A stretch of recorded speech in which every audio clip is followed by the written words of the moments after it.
নাহমাদুহু ওয়া নুসাল্লি আলা রাসূলিহিল কারীম। পবিত্র ঈদুল আজহার 2 রাকাত সুন্নাতে মুআক্কাদা নামাজ আনতে আমরা কতিপয় মুসলমান বসার সুযোগ পেয়েছি। এজন্য মহান আল্লাহ রাব্বুল আলামিনের দরবারে জানাই আলহামদুলিল্লাহ। অতঃপর দরুদ ও সালাম বর্ষিত হোক সেই মহামানবের জন্য, যেই মহামানবের কারণে আমরা ইসলামের মতো একটি সুন্দর ধর্মের অনুসারী হওয়ার সুযোগ পেয়েছি। সেই মহামানব নবিকুল শিরোমণি নবী মুহাম্মদ সবাই বলে সাল্লাল্লাহু আলাইহি ওয়াসাল্লামের উপর দরুদ ও সালাম বর্ষিত হোক। সম্মানিত উপস্থিতি, পবিত্র ঈদুল আজহা 2018 আমরা সম্পন্ন করতে পেরেছি, আলহামদুলিল্লাহ। আজকে আমি আপনাদের সামনে কিছু কথা বলার চেষ্টা রাখব। আপনারা যদি ধৈর্য ধরে শুনতে পারেন তাহলে ইনশাআল্লাহ আমাদের ব্যক্তিগত জীবনে অনেক উপকারে আসবে আশা রাখি। আর আমি যেন যে কথাগুলি বলার নিয়ত করেছি সেগুলো যেন সুন্দরভাবে আপনাদের সামনে উপস্থাপন করতে পারি, সেজন্য আমি আল্লাহর কাছে বলছি ওয়া মা তাওফিকি ইল্লা বিল্লাহ। সম্মানিত উপস্থিতি, ঈদুল আজহার দিনে ঈদুল আজহার ঐতিহাসিক বিষয় নিয়ে আলোচনা করার কথা হওয়া উচিত। তারপরও সময় বড় কঠিন, সময় অত্যন্ত ভয়ানক অবস্থানে অবস্থান করছে। বিশেষ করে 2018 সাল থেকে শুরু করে আসছে 2024 সাল পর্যন্ত অত্যন্ত ভয়াবহ একটি সময় বলে মনে করছেন ইসলামী চিন্তাবিদগণেরা। 2018 সাল থেকে 2024 সাল পর্যন্ত ভয়াবহ সময় কেন, কি জন্য অত্যন্ত ভয়াবহ সময়? 2018 সাল থেকে 2024 সাল পর্যন্ত এই সময় ইহুদি, খ্রিস্টান, হিন্দু, বৌদ্ধ, নাসারা তাদের জন্য অত্যন্ত ভয়াবহ সময়, দুঃসংবাদ তাদের জন্য। এবং মুসলমান যেই সমস্ত মানুষ আমরা ইসলামের ছায়া সুশীতল সুন্দর ধর্মের অনুসারী হওয়ার সুযোগ পেয়েও নিজেদেরকে সুন্দরভাবে মুসলমানের আকীদা হিসেবে, মুসলমান হিসেবে যেইভাবে করে চলাফেরা করার প্রয়োজন, মুসলিম রমণী হওয়ার পরও যেইভাবে করে জীবনযাপন করা প্রয়োজন, আমরা সেখানে ব্যর্থ হচ্ছি। তাদের জন্য 2018 সাল থেকে 2024 সাল অত্যন্ত ভয়াবহ সময়। তবে যারা ইসলামের অনুসারী হওয়ার পর আমরা সুন্দরভাবে নবী মুহাম্মদ সাল্লাল্লাহু আলাইহি সাল্লামের সুন্নাহ মোতাবেক এবং আল্লাহর দেওয়া বিধান আল কোরআন অনুযায়ী জীবনযাপন করছি, তাদের জন্য সুসংবাদ। দুঃসংবাদ কেন? সম্মানিত উপস্থিতি, পবিত্র কোরআনের সূরা লুকমানের শেষের আয়াতে আল্লাহ যা বলেছেন সেই হিসেবে আমরা জানি একমাত্র কিয়ামত কবে সংঘটিত হবে সেটা আল্লাহ ছাড়া কেউ জানেন না। কিয়ামতের সময়সীমা সম্পর্কে নবী মুহাম্মদ সাল্লাল্লাহু আলাইহি সাল্লামকে জিজ্ঞাসা করা হলে যখন মুহাম্মদ সাল্লাল্লাহু আলাইহি সাল্লাম কিয়ামতের সময়সীমা জানার জন্য আকাশের দিকে তাকালেন, আল্লাহর সাহায্য কামনা করলেন, আল্লাহ জিবরাইল আলাইহিস সালামের মাধ্যমে ঘোষণা দিলেন, হে নবী আপনি বলুন কিয়ামত কবে হবে সেই সংবাদ দেওয়ার আপনি কে? বলে দিন আমার প্রাণ যার হাতে সেই মহান আল্লাহ সবচেয়ে ভালো জানেন কিয়ামত কবে হবে। এটি আল্লাহর ঘোষণা। তারপর নবী মুহাম্মদ সাল্লাল্লাহু আলাইহি ওয়াসাল্লাম তার জীবদ্দশায় যে সমস্ত কথাগুলো বলে গিয়েছিলেন সেই সমস্ত কথাগুলোর কিছু অংশ আমি আপনাদের সামনে তুলে ধরার চেষ্টা করব ইনশাআল্লাহ। যাই হোক, আল্লাহ রাসূল নবী মুহাম্মদ সাল্লাল্লাহু আলাইহি সাল্লাম হতে অনেক সাহাবী সহিহ সনদে বিবরণ দিয়েছেন কিয়ামত সংঘটিত হওয়ার আগে ইমাম মাহদী নামের একজন ব্যক্তির আগমন হবে এই পৃথিবীতে। উম্মে সালামা, আপনারা জানেন নবী মুহাম্মদ সাল্লাল্লাহু আলাইহি সাল্লামের একজন স্ত্রী মা উম্মে সালামা বলছেন কিয়ামত ততদিন হবে না। আল্লাহ রাসূল বলেছেন কিয়ামত ততদিন হবে না যতদিন পর্যন্ত না আমার বংশ থেকে একজন মাহদী আসবে এবং পৃথিবীর বুকে আমার সুন্নাহ এবং আল্লাহ এর কোরআন অনুযায়ী শাসন কায়েম করবে এবং নারী সমাজকে সুন্দরভাবে জীবনযাপন করার সুযোগ দেবে। ততক্ষণ পর্যন্ত কিয়ামত হবে না। সম্মানিত উপস্থিতি, আরেকটি বিবরণে পাওয়া যায়, বুখারী মুসলিমের সহিহ সনদে এসেছে, আবু হুরায়রা রাদিয়াল্লাহু তাআলা আনহু থেকে বর্ণনা করা হয়েছে, পৃথিবী এমন একটা অবস্থানে আসবে যেই সময়ে একজন মুসলিম রমণী ইসলামের দাওয়াত পাওয়ার পরও ইসলামী পন্থায় জীবনযাপন করতে ব্যর্থ হবে। জানতে হবে, বুঝতে হবে সেটা কিয়ামতের লক্ষণ। যখন আমার উম্মতের নারী পুরুষ সবাই ইসলাম বুঝবে কিন্তু ভুলভাবে বুঝবে, ইসলামকে সঠিকভাবে বোঝার মতো জ্ঞান থাকার পরও বিদআতে ভরে যাবে ইসলাম। এই বিদআতের সময় এমন পর্যায়ে পৌঁছাবে যেখানে সহিহ হাদিসগুলো ডাস্টবিনে পড়ে থাকবে, বিদআত নিয়ে মাতামাতি করবে। জেনে নিও তখনই কিয়ামতের আলামত হিসেবে ধরে নেবে। এমন একটা সময় আসবে যেই সময়তে নারী সমাজ তার পিতা মাতাকে মান্য করবে না।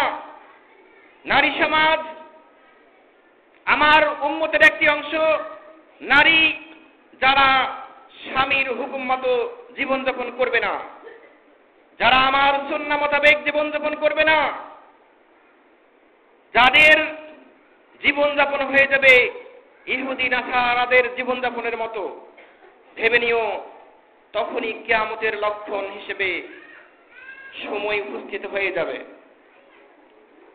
আল্লাহ রাসূল বললেন কিয়ামত ততদিন হবে না যতদিন পর্যন্ত নারী সমাজ বাড়ি ছেড়ে, নিজের বাড়ি ছেড়ে নিষিদ্ধ জায়গাগুলোতে যখন অবস্থান করবে। নিষিদ্ধ জায়গার মধ্যে সবচেয়ে বড় নিষিদ্ধ জায়গা হলো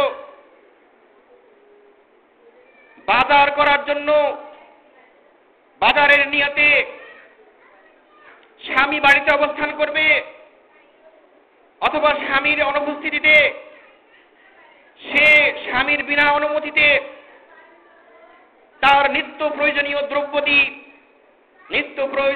দ্রব্যাদি ক্রয় করার জন্য সে বাজারে ঘুরবে। তার নিজস্ব পোশাক নিজের পছন্দে ক্রয় করবে এবং স্বামীকে তার পোশাক ক্রয় করার জন্য অযোগ্য হিসেবে বিবেচনা করবে। তখনই ভেবে নিও কিয়ামতের আলামত উপস্থিত হয়েছে।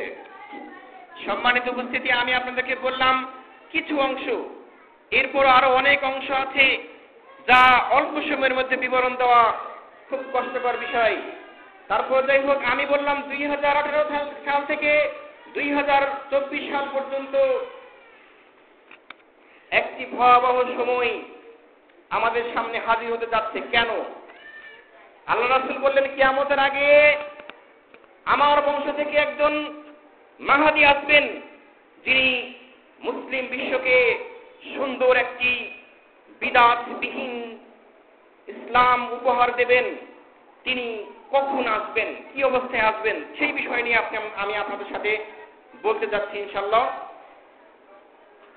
ইমাম মাহদী সম্পর্কে যতগুলো হাদিস এসেছে সবগুলো হাদিসকে একত্রিত করে একটি বিখ্যাত মনীষী যার নাম নুয়াইম বিন হাম্মাদ, তিনি তার লেখা বিস্ময়কর গ্রন্থ কিতাবুল ফিতানের মধ্যে যে বিবরণ দিয়েছেন সে বিবরণ অনুযায়ী আমরা জানতে পারি যে সেখানে তুবাই রাদিয়াল্লাহু তাআলা আনহু থেকে বর্ণনা করা হয়েছে, তিনি বলছেন আল্লাহ রাসূল বলেছেন যে একজন ব্যক্তি বাইতুল্লাহতে আশ্রয় গ্রহণ করবে। আল্লাহ রাসূল বলছেন এমন এক সময় আসবে একজন ব্যক্তি বাইতুল্লাহতে আশ্রয় গ্রহণ করে বলবে যে আমি ইমাম মাহদী রূপে আবির্ভাব হয়েছি, আমাকে মেনে নাও। এর কিছু সময়কাল পর দ্বিতীয় একজন ব্যক্তি বাইতুল্লাহ আশ্রয় গ্রহণ করে বলবেন যে আমি ইমাম মাহদী, আমি আল্লাহর পক্ষ থেকে দায়িত্ব নিয়ে এসেছি, আমি ইসলামের একজন খাতক। তবে প্রথম জন যে দাবি করবে সেই দাবিটি জেনে নিও এটি অসত্য দাবি, এর মধ্যে ভণ্ডামি আছে। এই ব্যক্তি নিহত হয়ে যাবে, তার দলবল সবগুলো নিহত হয়ে যাবে। কিন্তু কিছু সময়কাল পর দ্বিতীয় ব্যক্তি যখন এসে বাইতুল্লাহতে আশ্রয় গ্রহণ করবে জেনে নিও ইনি হলেন সবচাইতে মর্যাদাশীল একজন ব্যক্তি, তিনি হলেন আসল ইমাম মাহদী। ইনাকে যদি পেয়ে যাও তোমরা তোমাদের জীবদ্দশায় তাহলে তাকে মেনে নিও এবং কণ্টকময় পথ হলেও বা বরফের প্রতি হামাগুড়ি দিয়ে হলেও তার হাতে বায়াত গ্রহণ করে নিয়ে ইসলামের সুন্দর জীবন গড়ে নিও। সম্মানিত উপস্থিতি, হাদিসের বিবরণ শুনলেন। এইবার এই হাদিসটি আছে কিতাবুল ফিতানের 935 নম্বর হাদিস। কিতাবুল ফিতানের 935 নম্বর হাদিসের এই বিবরণ মোতাবেক আমি আপনাদেরকে বললাম যে 2018 সাল থেকে 2024 সাল পর্যন্ত অত্যন্ত ভয়াবহ সময়। কেন? 1979 সালের, মনোযোগ সহকারে শুনবেন, 1979 সালের 13 সেপ্টেম্বর ইতিহাস সাক্ষী দিচ্ছে রমজান মাস, ফজরের নামাজ বাইতুল্লাহতে সম্পন্ন হয়েছে। বাইতুল্লাহতে ফজরের সালাতের সালাম ফেরানো হয়েছে। এমনই এক সময়ে একজন দাবি করে বসলেন আমি ইমাম মাহদী হিসেবে পৃথিবীর বুকে আবির্ভাবিত হয়েছি এবং আমি এখন তোমাদের ইমাম, আমি যেভাবে বলবো সেভাবে জীবনযাপন করতে হবে। আপনারা জানেন বাইতুল্লাহ আল্লাহর ঘর, যেখানে আল্লাহ রাসূল থেকে শুরু করে এই পর্যন্ত একটি সেকেন্ডের জন্য তাওয়াফ বন্ধ হয় নাই।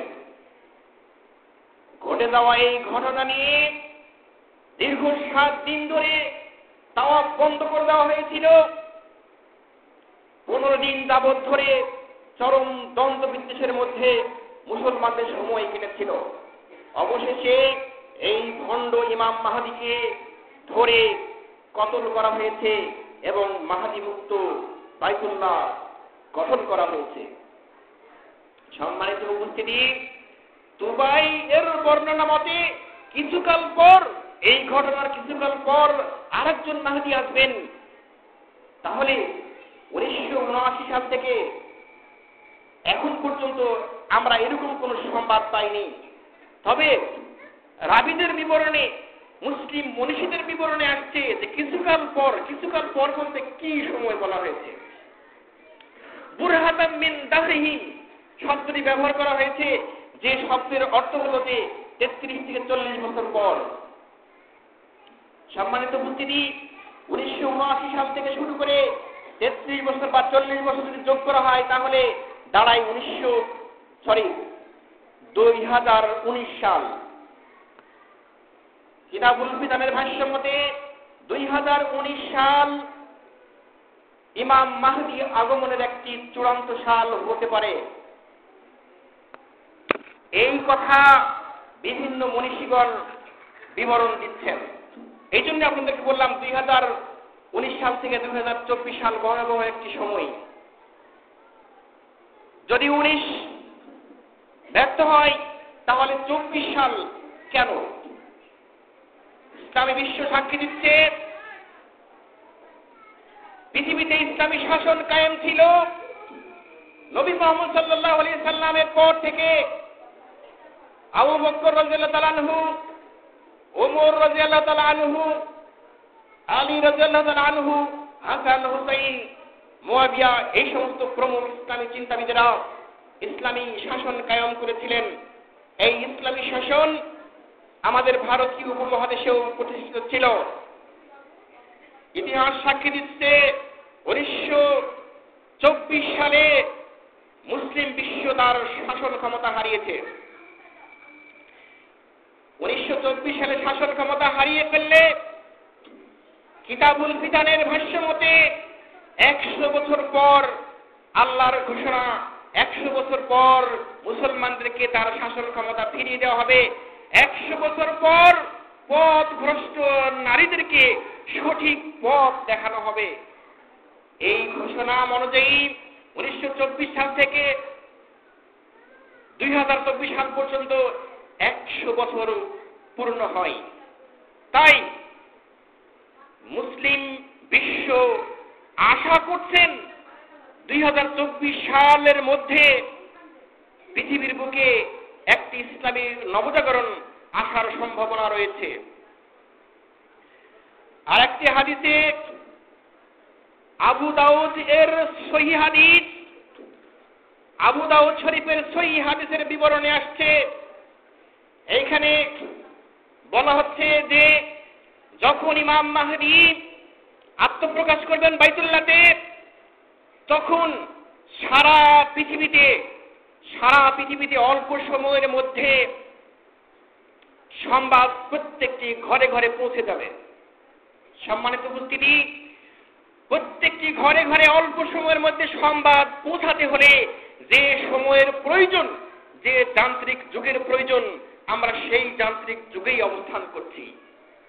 সম্মানিত উপস্থিতি, আপনারা এখন প্রত্যেকটা ঘরে ঘরে, প্রত্যেকটা মুসলমানের ঘরে ঘরে, প্রত্যেকটা মুসলমান নারীর ঘরে ঘরে অনৈসলামিক, অনৈতিক চ্যানেলে ভরে গেছে। এই চ্যানেলগুলোই হলো সেই যান্ত্রিক যুগ, যেই যান্ত্রিক যুগের কথা বলা হয়েছে আল্লাহ রাসূলের পক্ষ থেকে, যে ওই সময়ে ইমাম মাহদীর আগমনটা অল্প সময়ের মধ্যে সারা পৃথিবীর সকল ঘরে ঘরে পৌঁছে যাবে। আর পৌঁছে যাওয়ার পর মুসলমান যারা বিদাতি মুসলমান, যারা অপকর্মে নিমজ্জিত আছে, যে সমস্ত নারী সমাজ, তারা সহজে মেনে নেবে না। যার ফলে এই সমস্ত অপকর্মে লিপ্ত নারী সমাজ, অপকর্মে লিপ্ত পুরুষ সমাজ, অপকর্মে লিপ্ত নেতৃত্ব শ্রেণীর নারীরা, অপকর্মে লিপ্ত নেতৃত্ব শ্রেণীর শাসক গোষ্ঠী একত্রিত হয়ে বলা হয়েছে 3টা রাষ্ট্রের নেতৃত্বে, বিশেষ করে সিরিয়া, ইয়েমেন এবং শ্যাম দেশের নেতৃবর্গরা একত্রিত হয়ে 70,000 সৈনিকের বাহিনী গঠন করবে এবং এরা মক্কার দিকে অভিযান চালাবে। মক্কার দিকে অভিযান চালাতে আসলে মদিনা এবং মক্কার মাঝখানে বাইদা নামক স্থানে একটি প্রচন্ড সমস্যার সম্মুখীন হবে। সমস্যাটা কিরকম? এখানে বলা হয়েছে হাদিসের ভাষ্য মতে যে আকাশ থেকে একটি হুকুম জারি করা হবে, আকাশ থেকে একটা হুকুম জারি করা হবে। হুকুমটি জারি করবেন আল্লাহ নিজে, অথবা আল্লাহ বলবেন জিবরাইলকে যে জিবরাইল যাও, বাইদাকে নির্দেশ দাও, বাইদার বুকে যারা অবস্থান করছে সবগুলো জমিনের নিচে তলিয়ে দাও। সম্মানিত উপস্থিতি, ভালো করে শুনবেন। এই 70,000 বাহিনী যখন সিরিয়া, ইয়েমেন, শ্যাম দেশের নেতৃত্বে মুসলিম অমুসলিম সবাই, অর্থাৎ পথভ্রষ্ট মুসলিম, ইহুদি, খ্রিস্টান, হিন্দু, বৌদ্ধ সব মিলে 70,000 মারণাস্ত্র নিয়ে মদিনা এবং মক্কার মাঝখানে যখন এসে অবস্থান করবে, তখন আল্লাহর হুকুমে এই জায়গাটি বাইদা নামক স্থান ৭০,০০০ বাহিনী সব নিচে তলিয়ে যাবে। দুজন জীবিত থাকবে, দুজন, একজনের নাম নাজির, একজনের নাম বাশির। নাজির ছুটবে সিরিয়ার দিকে, বাশির ছুটবে মক্কার দিকে। হাদিসের ভাষ্য মতে পাওয়া যায়, নাজির সিরিয়ায় যে বলবে, হে শাসক গোষ্ঠী, ইমাম মাহদিকে মারার জন্য যে বাহিনী পাঠিয়েছিলে সংবাদ শুনে নাও, সমস্ত বাহিনী তলিয়ে গেছে, কারো বাঁচার সুযোগ হয় নাই, আমি বেঁচে গেছি, দুর্ভাগ্য আমার, দেখো আমার মাথা ঘুরে পেছনে চলে গেছে। অর্থাৎ আমরা যেমন সামনে চলতে পারি, সামনে দেখতে পাই, ওই ব্যক্তির মাথা ঘুরে পেছনে চলে যাবে, সে পেছনের সব অংশ দেখবে, সামনের ওই পেছন দিক দিয়ে হাঁটবে। তার শাস্তি এটা যে সে ইমাম মাহদিকে মারার জন্য বাহিনীতে যোগ দিয়েছিল। এরপরে বাশির নামের যে ব্যক্তি, সে মক্কার দিকে ছুটবে, মক্কার দিকে ছুটে যে ইমাম মাহদির সামনে হাজির হয়ে বলবে, হে ইমাম মাহদি, আপনি সত্য একজন ব্যক্তি, আপনি কোরআন সুন্নাহ অনুযায়ী শাসন প্রতিষ্ঠা করতে এসেছেন, আপনাকে সত্য হিসেবে ঘোষণা দিচ্ছি। এই জন্য যে আপনাকে মারার জন্য ৭০,০০০ বাহিনী, ইহুদি, নাসারা, খ্রিস্টান এবং পথভ্রষ্ট মুসলিমদের পক্ষ থেকে যে বাহিনী পাঠানো হয়েছিল তা বাইদা নামক স্থানে তলিয়ে গেছে, আপনার জন্য সুসংবাদ। এইরকম সময়ের সম্মুখীন আমরা হতে যাচ্ছি। এমন একটা সময় আমাদের সামনে আসছে যে আমরা এই অবস্থায় উপনীত হতে যাচ্ছি। তাহলে এরকম সময়ের অবস্থান যদি আমরা পাই, আমরা কি করব? আমাদের কি করতে হবে? হ্যাঁ, আমাদের কর্তব্য হলো যে আমরা এখন কি করছি। আপনি মনে করুন একজন নারী হিসেবে আপনি কোরআন সুন্নাহ অনুযায়ী জীবনযাপন করছেন কিনা। যদি আপনার জীবনযাপন কোরআন এবং সুন্নাহ অনুযায়ী হয়ে থাকে, মাশাআল্লাহ, আপনার আমার জন্য সুসংবাদ। কিরকম সুসংবাদ? সুসংবাদ এরকম যে ইমাম মাহদি আপনার জন্য সুসংবাদ বার্তা পাঠাবেন, আপনি ঘরে বসেই সে বার্তা পাবেন।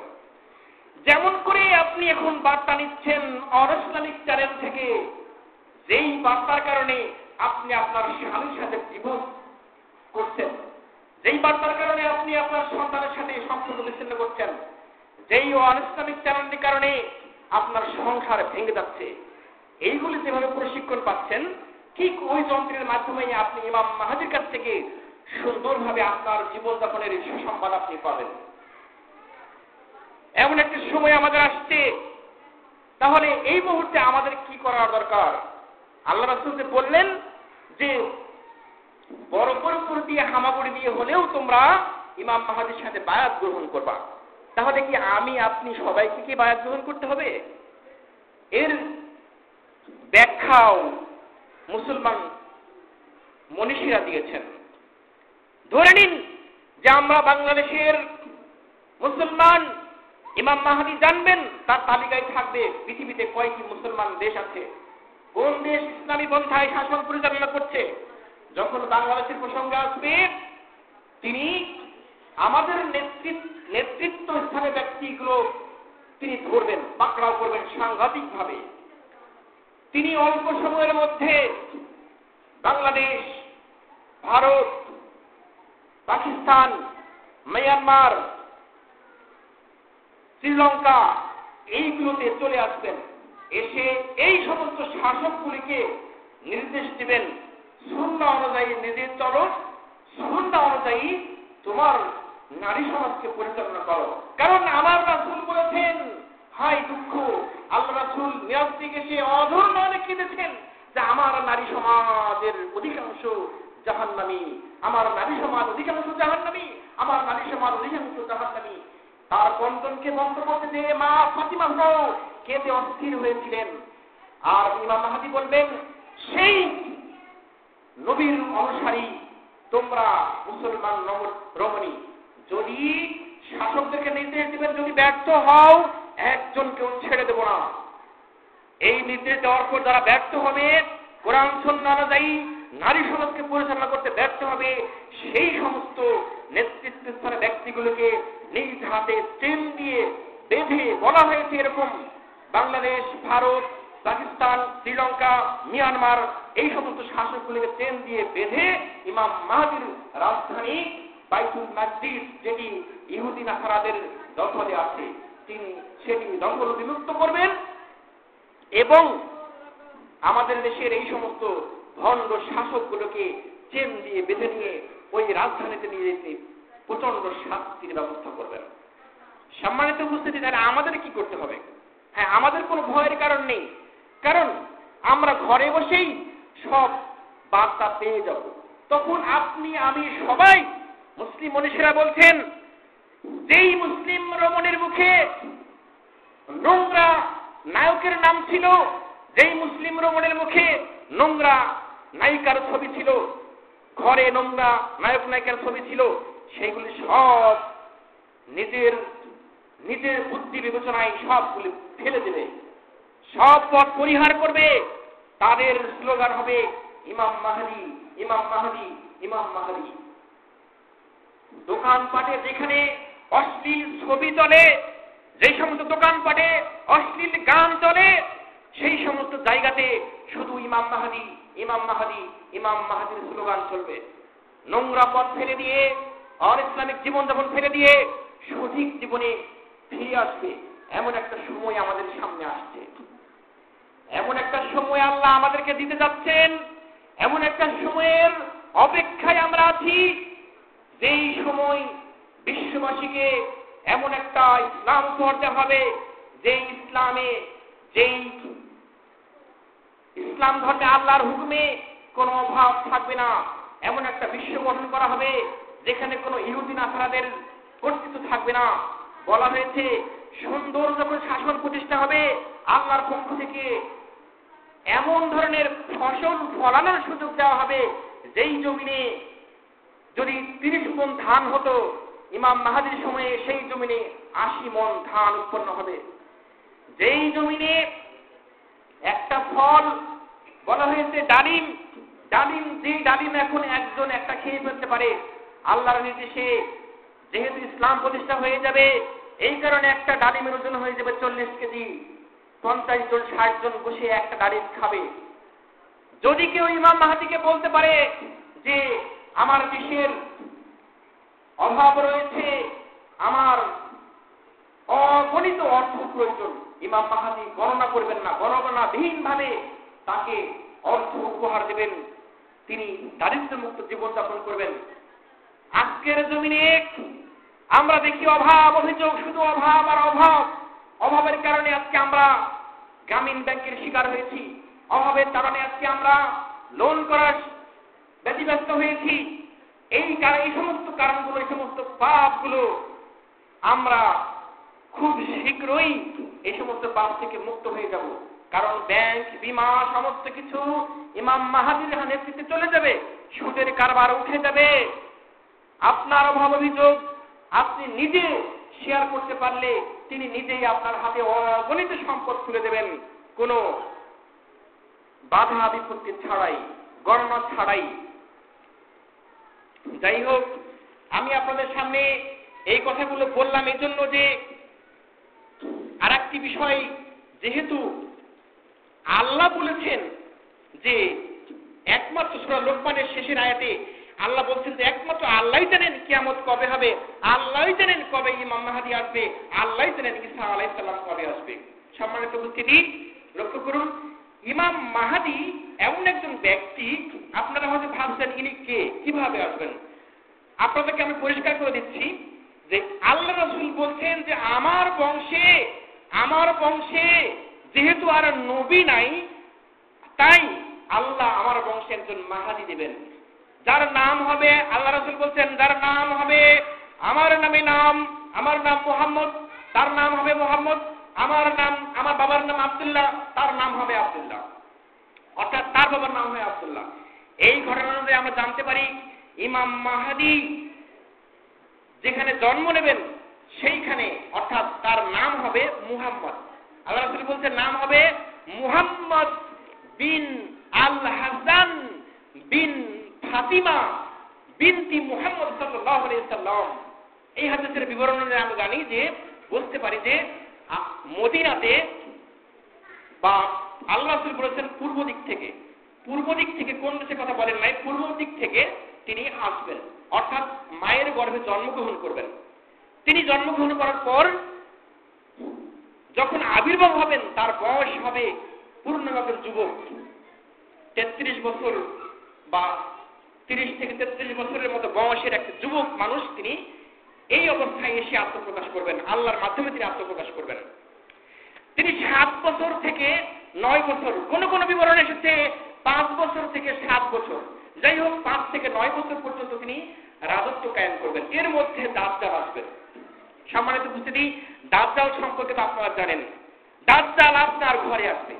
এমন কোন স্থান নাই, কিশোরীনগরের প্রত্যেকটি ঘরে ঘরে দাজ্জাল আসবে। একজন দাজ্জাল সারা পৃথিবীর প্রত্যেকটি বাড়িতে বাড়িতে যাবে। আপনাদেরকে দাজ্জাল হতে সাবধান হতে হবে। অল্প ঈমান যদি থাকে, ঈমান যদি অনইসলামিক চ্যানেলের দিকে যায়, তাহলে আমি কিন্তু ঈমান রাখতে পারবো না। দাজ্জালের পিছনে ইমাম মাহাদি কিন্তু আপনাকে আমাকে ধরে রাখতে পারবেন না। ইমাম মাহাদির এই 5 থেকে 7 বছর বা 5 থেকে 9 বছরের রাজত্বকালে এই দাজ্জালের আবির্ভাব হবে।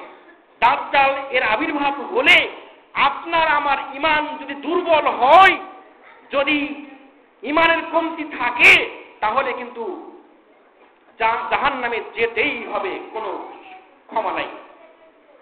তাই এই দাজ্জাল আসার পর ইমাম মাহাদি যখন দেখবেন যে ভয়াবহ সময় তো আবার হাজির হয়ে গেল, এর মধ্যেই আল্লাহর পক্ষ থেকে আসমান থেকে ঈসা আলাইহিস সালাম বিন মারইয়ামকে বাইতুল্লাহতে প্রেরণ করা হবে। তার প্রচেষ্টায় এবং ইমাম মাহাদি এবং ঈসা আলাইহিস সালামের প্রচেষ্টায় দাজ্জালকে খুন করে ঈসা আলাইহিস সালাম আরো 40 বছর রাজত্ব করবেন ইসলামী পন্থায়। সম্মানিত উপস্থিতি, অল্প সময়ের মধ্যে আপনাদেরকে বিস্তারিত বিবরণ আমি হয়তো জানিয়ে শেষ করতে পারলাম না। আরো যদি সুযোগ হয়, যেহেতু কুরবানির দিন, কুরবানি করতে হবে, আমরা যদি সুযোগ পাই ইনশাআল্লাহ আরো একদিন আমি আপনাদের সামনে ইমাম মাহাদির বিস্তারিত বিবরণ, ইমাম মাহাদির পরে দাজ্জালের বিবরণ, দাজ্জালের আবির্ভাব হওয়ার পর ঈসা আলাইহিস সালাম ইবনে মারইয়ামের ঘটনা আমি আপনাদের সামনে বিস্তারিত তুলে ধরার চেষ্টা করব। আজকে এই পর্যন্ত আমি রাখছি ইনশাআল্লাহ। ওয়া আখিরু দাওয়ানা আলহামদুলিল্লাহি রাব্বিল আলামিন। সম্মানিত উপস্থিতি, আমরা পবিত্র ঈদুল আজহার দিনে আল্লাহর কাছে কিছু দোয়া মানত করে আমরা এখানে বিদায় নেব ইনশাআল্লাহ। আল্লাহুম্মা আমিন। ربنا ظلمنا أنفسنا وإن لم تغفر لنا وترحمنا لنكونن من الخاسرين. ربنا آتنا في الدنيا حسنة وفي الآخرة حسنة وقنا عذاب النار. اللهم إني أعوذ بك من عذاب الدنيا وفتنة الدنيا. اللهم إني أعوذ بك من عذاب النار وفتنة الناس. اللهم إني أعوذ بك من عذاب النساء وفتنة النساء. اللهم إني أعوذ بك من عذاب الدجال وفتنة الدجال. اللهم إني أعوذ بك من عذاب المنافق وفتنة المنافق. اللهم إني أعوذ بك من عذاب جهنم وأعوذ بك من عذاب القبر وأعوذ بك من فتنة المسيح الدجال وأعوذ بك من فتنة المحيا والممات. اللهم إني أعوذ بك من الهم والحزن وأعوذ بك من العجز والكسل وأعوذ بك من البخل والجبن وأعوذ بك من غلبة الدين وقهر الرجال. اللهم اكفني بحلالك عن حرامك واغنني بفضلك عمن سواك. اللهم اغفر لنا وللمؤمنين والمؤمنات والمسلمين والمسلمات وألف بين قلوبهم وأصلح ذات بينهم وانصرهم على ضدك عدوهم. اللهم خلط بين كلماتهم وزلزل أقدامهم وأنزل بهم بعثك الذي لا ترده عن القوم المجرمين. اللهم إني أعوذ بك من عذاب القبر. ربنا أخرجنا من هذه القرية الظالم أهلها واجعل لنا من لدنك وليا واجعل لنا من لدنك نصيرا. ربي أدخلني مدخل صدق واخرجني مخرج صدق واجعل لي من لدنك سلطانا نصيرا.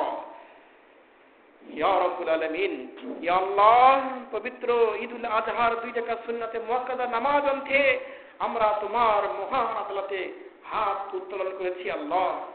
আল্লাহ গো, সামনের সময় অত্যন্ত ভয়াবহ সময় আসছে। এই ভয়াবহ সময়ে প্রত্যেকটি ঘরে ঘরে দাজ্জালের আবির্ভাব হবে। দাজ্জালের ফিতনা ফ্যাসাদ থেকে আমরা মুসলমানরা যেন নিজেদেরকে বাঁচিয়ে জান্নাতের পথে পরিচালিত হতে পারি, এই সুযোগ তোমার পক্ষ থেকে আমাদেরকে দান করো আল্লাহ। ইয়া রাব্বুল আলামিন, আমরা এখানে যারা উপস্থিত হয়েছি, কেউ মা হারা, কেউ বাবা হারা, কেউ সন্তান হারা, কেউ স্বামী হারা, আল্লাহ গো সবার কবরগুলোকে তুমি জান্নাতি নূর দিয়ে ভরে দাও আল্লাহ। ইয়া রাব্বুল আলামিন, ইয়া আল্লাহ, এখানে আমার বৃদ্ধ মা উপস্থিত হয়েছে, আমার বৃদ্ধ মায়ের মতো আরো অনেক বৃদ্ধ মা এখানে আছে। আল্লাহ গো তুমি তাদেরকে তাদের হাত বৃদ্ধি করে দাও এবং সুস্থ হাত বৃদ্ধি করে দাও, তাদেরকে যেন সুস্থভাবে তারা যেন চলাফেরা করতে পারে, সুস্থভাবে যেন তোমার বেশি বেশি ইবাদত বন্দেগী করতে পারে। এই জান্নাতি সুযোগ আমার মা এবং আমার মায়ের মতো সবাইকে দান করো আল্লাহ। আল্লাহ, আমার পিতা অসুস্থ এবং আমার পিতার মতো হয়তো আরো অনেকে অসুস্থ, আল্লাহ তুমি সবাইকে সুস্থ রাখো এবং সুস্থভাবে ইবাদত বন্দেগী করার জান্নাতি সুযোগ দান করো আল্লাহ। ইয়া রাব্বুল আলামিন, আমার এক সহোদর ভাই হৃদরোগে আক্রান্ত, বাইতুল্লাহতে অবস্থান করছে, তোমার কিছু মেহমান নিয়ে বাইতুল্লাহতে হাজির হয়েছে। আল্লাহ, আমার এই ভাইয়ের হাত বৃদ্ধি করে দাও এবং তোমার মেহমানদেরকে বেশি বেশি সেবা করার সুযোগ দান করো আল্লাহ। ইয়া রাব্বুল আলামিন, আল্লাহ, ইমাম মাহদীর আগমন যদি অল্প সময়ে হয়, তাহলে ইমাম মাহদীর হাতে বায়াত করার মতো সুযোগ আমাদের দান করো আল্লাহ। ইমাম মাহদীর সুন্দর ইসলামী শাসন আমাদেরকে দেখার সুযোগ দিও আল্লাহ। অন ইসলাম ইহুদি নাসারার কালচার থেকে মুক্ত হয়ে যখন সুন্দর বিশ্ব গঠন করা হবে, এই সুন্দর বিশ্বের বাসিন্দা হিসেবে আমাদেরকে কবুল করে নিও আল্লাহ। ইয়া রাব্বুল আলামিন, ইয়া আল্লাহ, আমরা যারা অসুস্থ রয়েছি আমাদেরকে সুস্থ করে দাও, আমাদেরকে সুস্থভাবে তোমার বেশি বেশি ইবাদত বন্দেগী করার জান্নাতি সুযোগ দান করো। ইয়া আল্লাহ, আমরা এই অবস্থাতে যারা স্কুল কলেজের মাদ্রাসার ছাত্র রয়েছি, তাদের জ্ঞানে প্রকৃত সুন্নাহর আলোকে জ্ঞান দিয়ে দাও, যে জ্ঞান দ্বারা তারা নিজের জীবন পরিচালনা করবে এবং অন্যের জীবন পরিচালনা করার জন্য সহযোগিতা করবে।